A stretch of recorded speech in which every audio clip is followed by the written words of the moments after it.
ఆయనకి అందరు కాబట్టి రైల్వే ట్రాక్ దాడుతుండగా కొంచెం ఇబ్బందికరంగా వేరే పెద్ద ట్రైన్ వచ్చి ఆయన గుద్దటం, ఆయన అక్కడికక్కడే మృతి చెందడం జరిగింది. ఆ విషయం మా టీం సభ్యులందరూ కూడా దగ్గరలో ఉన్న పొంగుటూరులో ఉన్న మా టీం సభ్యులందరూ మాకు తెలియపరచడం, అలాగే జిల్లాలో అందరికీ మాకు తెలియపరిచి పండగ టైంలో అవడం వల్ల పెద్ద కార్యక్రమం రోజున వద్దాం అనుకున్నాం. కానీ వాళ్ళ ఆర్థిక పరిస్థితి బాగా ఇబ్బందిగా ఉందని తెలుసుకుని ప్రతి ఒక్కరు కూడా ఇక్కడ టీం సభ్యులు అందరూ కూడా ప్రతి ఒక్కరు కొంత తలకో కొంత వాళ్ళ ఆర్థిక స్తోమతను మించి వాళ్ళు తీసుకుని కొంచెం అమౌంట్ అలాగే నిత్యంతర వస్తువులు ఇచ్చి వాళ్ళకు మా వంతు మా కుటుంబ సభ్యుడు కాబట్టి మాలో ఒకడు కాబట్టి మా వంతుగా మేము కూడా తీసుకొచ్చి సహాయం చేయాలని, మానవ సేవే మాధవ సేవ అంటే ఒక మానవుడికి చేస్తే సాక్షాత్తు భగవంతుడు చేసినట్టు అని చెప్పి మానవ సేవే మాధవ సేవ అంటూ ప్రతి ఒక్కరూ కూడా ఇలాగే జిల్లాలో ఎన్నో కార్యక్రమాలు చేస్తాం.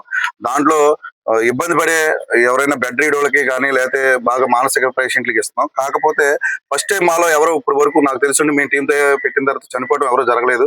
కానీ మాకు అదే కొంచెం పండుగలో ఉంటాం, ఎవరికాళ్ళే దూరంగా ఉంటాం, మాకు తెలియలేదు. దూరంగా కొంచెం తెలియటంతోనే దగ్గరలో ఉన్న దుర్గారావు గారు కానీ లేదా అప్పారావు గారు కానీ రాము గారు కానీ ఇలా మన వాళ్ళు అందరూ చెప్పడం, దాన్ని తక్షణమే ఇక్కడ గౌరవ అధ్యక్షులు మా శ్రీనివాసరావు గారికి కానీ అప్పారావు గారికి మన రాము గారికి వీళ్ళందరికీ తెలియపరచంగానే లేదు లేదు మనం ముందు అర్జెంటుగా మంగళవారం వచ్చింది కాబట్టి నిన్న బుధవారం నాడు వెళ్ళి వాళ్ళకి మన తోసినంత ఒక సాయం అమౌంట్ పరంగా కానీ ఒక 5,000 అమౌంట్ ఇచ్చి ఇలాగా నిత్యంతర వస్తువులు ఇచ్చి వాళ్ళ కుటుంబానికి మేము ఉన్నాం. ఎప్పుడైనా సరే ఏ ఇబ్బంది వచ్చినా సరే ఇద్దరు ఆడపిల్లని అంటండి. ఎందుకంటే ఆయన పెన్షన్ ఒక 6,000 వస్తుంది కాబట్టి ఆర్థికంగా వాళ్ళు బతకగలరు. ఇప్పుడు ఆయన లేకపోవడం వాళ్ళకి ఒక రకంగా చెప్పాలంటే గుదిబండ టైపు జరుగుతుంది కాబట్టి వాళ్ళకి మేము ఉన్నాం. ఇప్పుడే కాదు ఎప్పుడైనా సరే మాకు ఒక అన్నదమ్ముల్లాగా అన్నయ్యని ఫోన్ చేస్తే మేము భరోసా ఇవ్వడం కోసమే ఇక్కడికి వచ్చాము.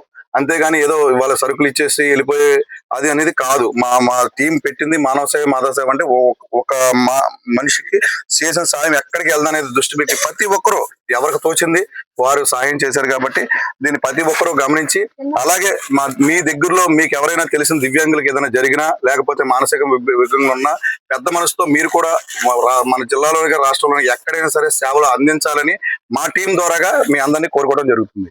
అలాగే